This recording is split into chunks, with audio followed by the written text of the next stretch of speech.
Something that comes up all the time in my work is a sentiment that sounds like this: Lindsay, I'm so behind. And my response is usually like, compared to who?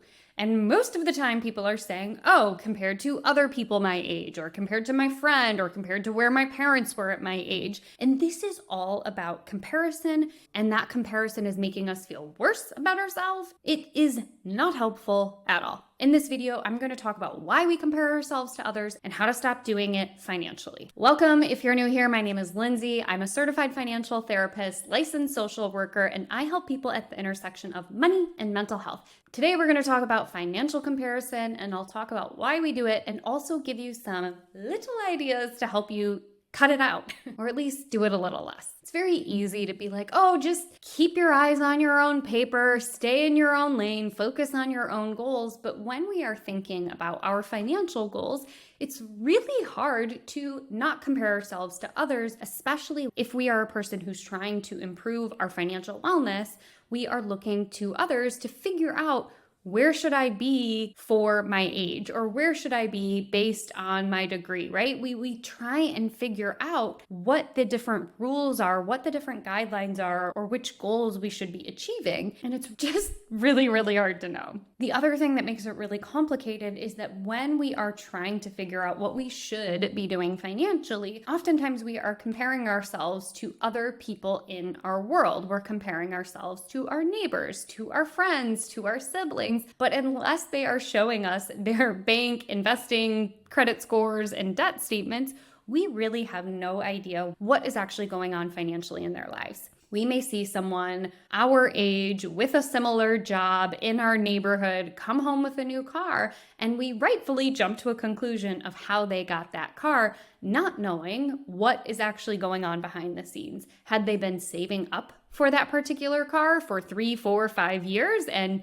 put a giant down payment on it and only have a 12-month loan on it? Is the car a part of their compensation package that they just got in a job? Maybe they can't afford it and they've taken out a really high interest loan on that car and they're going to be paying for it for 7 years, right? We just have no idea what is going on. But when we see that external thing, we make meaning of it, and then we ask ourselves, how come I don't have that? Or we might be going, am I supposed to have that? Is that what I should be doing financially at my age or at my stage in life? And comparison is a very, very normal thing. To be clear, comparison is a great problem-solving skill that we use throughout our lives. It's a way to help us make decisions and make connections and find relationships between two different things.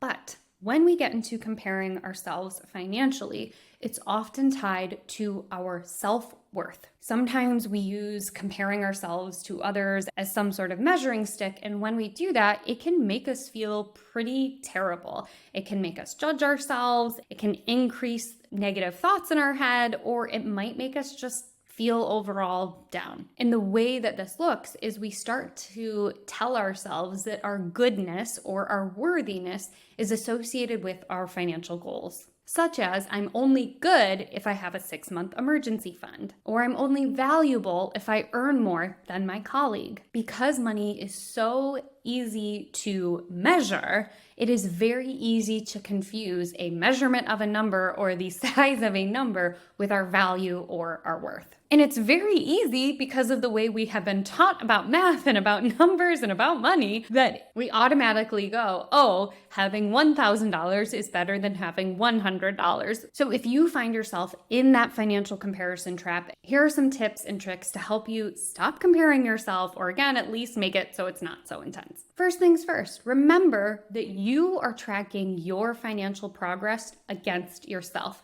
and that your financial progress is not linear. It is not a nice clean line just going up at a perfect 45-degree angle. We have to remember that growth is going to look a little bit like 2 steps forward, 1 step back, 5 steps forward, 10 steps back, 20 steps forward, 2 steps back, right? This up and down progress or momentum. In psychotherapy, I often use different mental health measures or screening tools to help track a person's progress over time. And what we want to see, say, for example, if I'm working with a client who has depression, we want to see the depression score go from a high number to a low number, because the high number in a particular depression score is associated with having more severe depression symptoms. And over time in our work together, we want that number to become lower. But the reason I'm often re-administering that screening tool or that measuring tool again and again and again is to show people that even though your score might bounce up and down, the goal is that over time, the low numbers are more consistent than the high numbers. And when we zoom out, instead of looking at that number every day or every week, and we zoom out and we look at the progress over the month, we can see the trend of the severity of those symptoms going down. Now, when it comes to our money, most of us are working toward increasing our net worth, because when we increase our net worth, that is a very measurable outcome of our debt going lower and the money that we are saving and investing or have assets in going higher. And it is not true that it will automatically go from a negative number to a zero and then to a high number, right? Our progress to increase our net worth is going to bounce up and down over time, with the overall goal being that you're at least trending in the right direction. So that's the first thing I want you to keep in mind is your growth isn't linear, and rather than looking at how much have I progressed in the last 3 months, I want you to take a look at how much you've progressed over the last year or 5 years or even 10 years. Next, when you find yourself comparing yourself to others financially, I want you to ask yourself, am I a little bit jealous? And I don't want this jealousy piece to come off as shaming or blaming or judgmental. I often think that jealousy can teach us something about ourselves, because often when we are jealous, there's a little something in that other person that we might be envious of. And when it comes to our finances, it's very easy to say, oh, I'm envious of their higher salary or of the vacation they just went on. But instead, I want you to really think about, what about that number, what about that vacation is something that you want? What do you think will be different in your life when you have that number or you have that vacation? What are the values underneath that number or that vacation? And that can help you to figure out which financial goals are you working toward right now, and are they actually aligned with what you actually want? So maybe you think, if I had an extra $10,000, I'd be able to outsource my laundry or my cleaning or some of my grocery shopping. Then once we have the idea of why those things matter, outsourcing that handful of chores, you might go, the reason I want to outsource those is because I want to spend my time being more fully present with my parents as they are entering into their golden years and as they are aging. And that is in alignment with my values of nurturing relationships that matter to me. Now we have a much better idea of why seeing somebody else's higher salary creates that intense jealousy. And then we can start working toward, how much money do I actually need to outsource those chores? Of those 3 chores I want to outsource, which one will actually give me back the most amount of time? Or which one do I find the most laborious or tedious? And then we can start figuring out how to make that piece of your life feel less extractive and draining, and start putting your energy and effort toward the other thing that you mentioned, which was spending more time with your aging parents. As we are talking about comparison, did you know that there are 4 unique financial archetypes that shape our unique challenges and strengths to why we do what we do with our money? There are.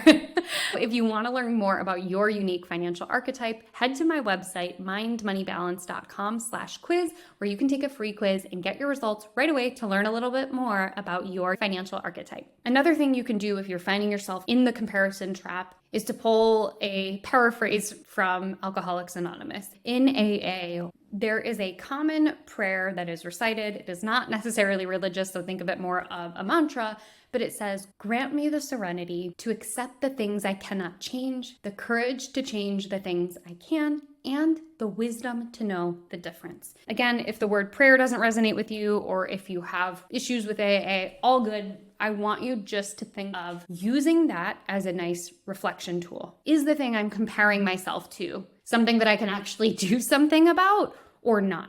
And if the answer is yes, then I want you to think about, what are the things that are getting in the way of me making the change so that I can do the thing that I'm telling myself I want to do based on comparing myself to others.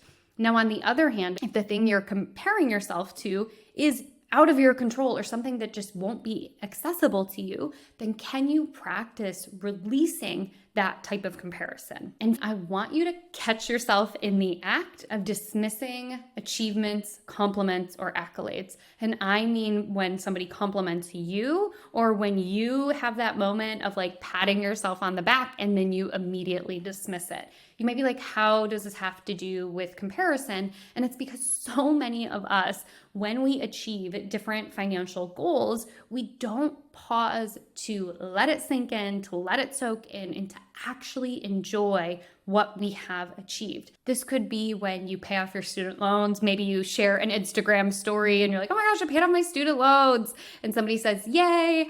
And all of a sudden you're feeling bashful and you're like, actually, I didn't have that many student loans. It wasn't that hard. No big deal. Rather than doing that, just say thank you. Just give it a little try. Or if you are patting yourself on your back, maybe you have achieved that $2,500 emergency goal fund that has been something you've wanted for a long time and you've worked toward achieving it. And you see that $2,500 amount in your savings account and you have this moment of, oh, I did it. And then you have this moment of, but it's not a month of expenses. It's not 3 months of expenses. Back up. Hang out in the place of celebrating those milestones and sitting with the gratitude of what you have accomplished. I want you to also check out the different people that you are following, listening, or reading about. If the person that you are following is making you feel good about yourself, or at least validated and seen, then that's probably a good cue that you can continue to follow them. Now, on the other hand, if following a content creator makes you feel worse about yourself, ashamed, embarrassed, or just overall you feel bad, that's probably a good cue that you don't want them or need them in your life, taking up your beautiful brain space. A lot of us, especially in the United States, we love to think that like tough love and bootstrapping is the only way to learn things or to get things or to understand things. So by default, a lot of people create content that is a little bit harsh and nasty and not so kind. But we tell ourselves that we need that tough love. We need that kind of drill sergeant mentality in order to actually make a change when the research shows that is not true. So just do a quick little check-in, literally like pause this for a few minutes, check out your podcast feed. And I want you just to ask yourself, of the people that you're listening to in that podcast feed, does this person make me feel better or worse? And remember, better could also be being validated or being seen. It doesn't necessarily mean just sunshine and rainbows, but in general, do you feel better or worse after listening to that podcast? If the answer is yes, stay subscribed. And if not, just unfollow, unsubscribe. Then I want you to do that with your social media feeds. And then I also want you to do that with the books that are on your shelf.